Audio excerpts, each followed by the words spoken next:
Okay. Let's hear about how God feels about gay people. I'm gonna read it to you. Alright. I'm talking about how there's two things you got to be very careful of when you read this. When I read this, and I'm just reading what's in this book, okay? And we're gonna start in Deuteronomy. That's the Old Testament, 11th chapter.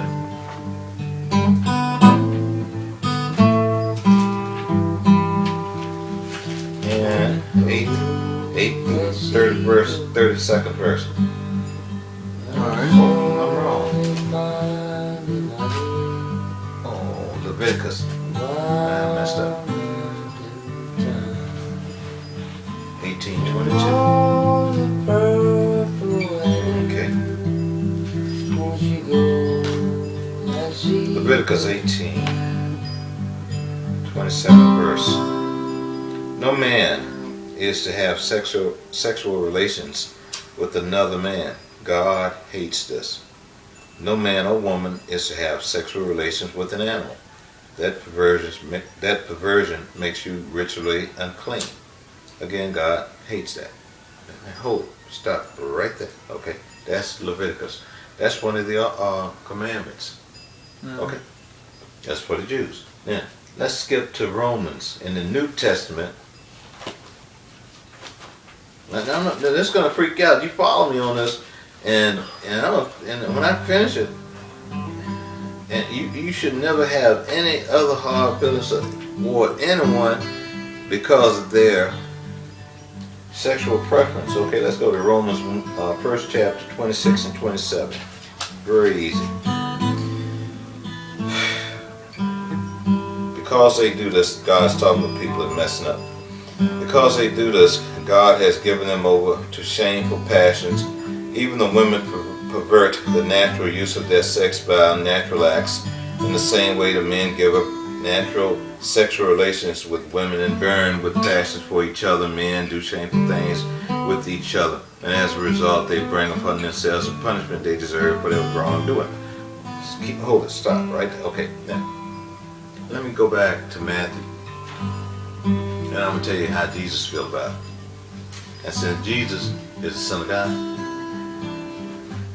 I'm inclined to go along with what he said. Okay, we're going to start at Matthew 19. So you look at the Bible as a collection of people talking to you? Of what? Of like several different types of personalities of people who are talking to you? Oh, it is. It is. Matthew, Mark, Luke, and John are the disciples who wrote about the life of Jesus. Then you go into Acts. And this Acts is about those disciples that followed Jesus with the exception of Judas, who was a betrayer. And then Paul or Saul comes into the scene in Acts. And he meets Jesus in spirit on the road to Damascus. He doesn't see him. Okay, but then let me finish this. I'm almost there. Then 19, 10, and 12. 19, 10, and 12. Here we go. The Pharisees and the Sadducees was in an argument with Jesus about why men do that with other men and shit, okay? And he answered them. And this is what he said to them. His disciples said to him later. His disciples said to him, if this is how it is between a man and his wife, it is better not to marry. Jesus answered, this teaching does not apply to everyone, but only to those to whom God has given it. But there are different reasons. You listening to this? But there are different reasons why men cannot marry. Some because they were born that way. Others, wait a minute. Others because men made them that way. Wait a minute. And others do not marry for the sake of the kingdom of heaven. That's me right there. I've given up women because I keep my mind on what I'm doing right here and right now.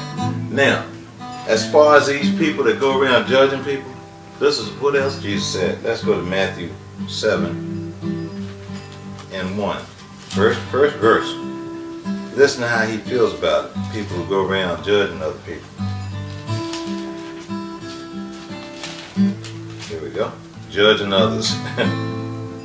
Do not judge others, so that God will not judge you. People run around all the time judging people that they think are wrong because of the way they dress or their sexual preference or whatever. If you have a lover, so what, you got a lover. If you love each other. You know, what the hell is that all about? It's not for us to decide. It's not for us. It's just for God, because the Bible keeps telling God doesn't like it. It don't say because God don't like it, that gives us the right not to like it too, does it? What we got to do is what this says right here: do not judge others, so that God will not judge you. For God will judge you in the same way you judge others. Whoops. Hold on. And he will apply to you the same rules you apply to others. See? You see I got a hot flash again. I say that's simple. It's so simple, you know what I'm saying? And here's the last paragraph of the Bible right here, and people changing it up. And this is the scary part.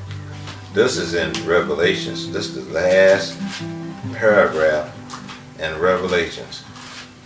At the conclusion, I, John, who wrote it, solemnly warn everyone who hears the prophetic words of this book, if any add anything to them, God will add to their punishment the plagues described in this book.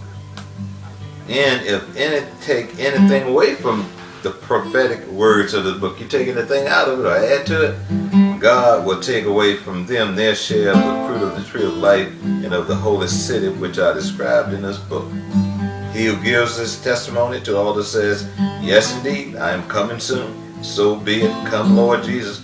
May the grace of the Lord Jesus be with everyone. That's the last paragraph. So it's telling you, it's warning people, don't add to it, and don't take nothing from it. People add and taking from it every damn weekend. I feel like they have been for a long time. For a long time. They're misinterpreting it for a long time. And they're using their misinterpretations to guide people who are upset and lost their way or been abused or some crap, you know. And they go after people like that, you know. Get them in their churches and all this kind of stuff. It's unreal. They manipulate people. See? This is why I don't ever want to become a minister in a church or anything like that. Jesus didn't preach in a church, man. He walked around, just like I do, wherever I go. Damn right. And it's not like I'm copying him, but I get all talking about what he has done for me and everything else, you know what I'm saying? I enjoy it. If people want to listen. If they don't, it's cool. I don't care, you know. But I'm not going to sit up and be a hypocrite and get them something like I get these people getting these churches. Now I'll tell you something I do, John. 6 days a week I do this.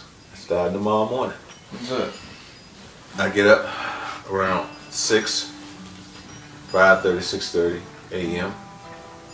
and I start up. Thank you. With Cleflo Dollar. What's that? He's a minister.